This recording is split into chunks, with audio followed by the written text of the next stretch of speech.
అనకాపల్లి జిల్లా మాడుగులు నియోజకవర్గం దేవరాపల్లి మండలంలో మాజీ ఎంపీపీ కీలపర్తి భాస్కర్రావు అరాచకాలు ఒక్కొక్కటిగా బయటపడుతున్నాయి. బీఆర్కే న్యూస్ నీటిలో వెలుగులోకి వచ్చిన భయంకరమైన నిజాలు స్థానికంగా తీవ్ర కలకలం రేపుతున్నాయి. సామాన్యుడు, రైతు, పేదవాడు తెల్ల రేషన్ కార్డు లేదా వికలాంగుల పెన్షన్ కోసం కార్యాలయాల చుట్టూ తిరగాల్సిన పరిస్థితుల్లో కోట్లాది ఆస్తులు కలిగిన వ్యక్తికి ప్రభుత్వ పథకాలు ఎలా అందుతున్నాయన్న ప్రశ్నలు వెల్లువెత్తుతున్నాయి. కీలపర్తి భాస్కర్రావు ఇంట్లో 2013 సంవత్సరం నుంచే వికలాంగుల పెన్షన్ పొందుతున్న వ్యక్తి ఉన్నట్లు రికార్డుల్లో నమోదై ఉంది. అయితే ఇదే ఇంటి వద్ద కోట్ల రూపాయల ఆస్తులు, వందల ఎకరాల భూములు, వ్యాపారాలు ఉన్నాయని ఆరోపణలు వినిపిస్తున్నాయి. ప్రభుత్వ సొమ్మును అక్రమంగా దోచుకుంటున్నప్పటికీ అధికార పార్టీ అండదండలతో రెచ్చిపోతున్నారని స్థానికులు ఆరోపిస్తున్నారు.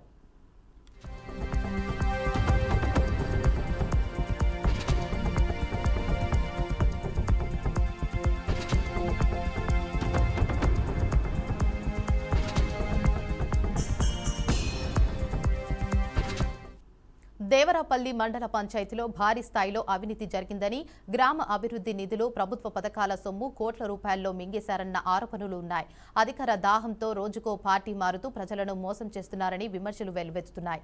ఒకే కుటుంబంలో కొడుకు ఎంపీపీ, భార్య ఎంపీపీ, తల్లి సర్పంచ్గా వ్యవహరించగా తండ్రి ఎమ్మెల్యేగా పోటీ చేసి ఓటమి పాలయ్యారన్న విషయాలు రాజకీయ వర్గాల్లో చర్చనీయాంశంగా మారాయి. ఇక గ్యాస్ ఏజెన్సీకి బినామీగా ఉన్నారని, పెట్రోల్ బంకుకు అధినేతగా వ్యవహరిస్తున్నారని, దాదాపు 100 ఎకరాల ప్రభుత్వ అసైన్డ్ భూములను అక్రమంగా ఆక్రమించుకున్నారని ఆరోపణలు ఉన్నాయి. ఇక ఇలాంటి సంపన్న కుటుంబంలోకి తెల్ల రేషన్ కార్డు ఎలా జారీ అయింది?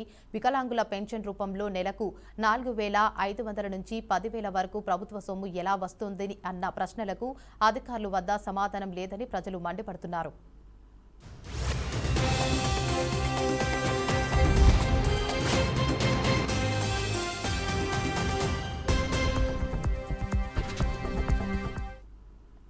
ఒక పేద రైతు ఇంట్లో వికలాంగుడికి పెన్షన్ కావాలంటే వందల సాకులు చెప్పే అధికారులు మాజీ ఎంపీపీ, సర్పంచ్ కుటుంబానికి మాత్రం నిబంధనలు పక్కన పెట్టి పథకాలు అందించడంపై తీవ్ర విమర్శలు వ్యక్తమవుతున్నాయి.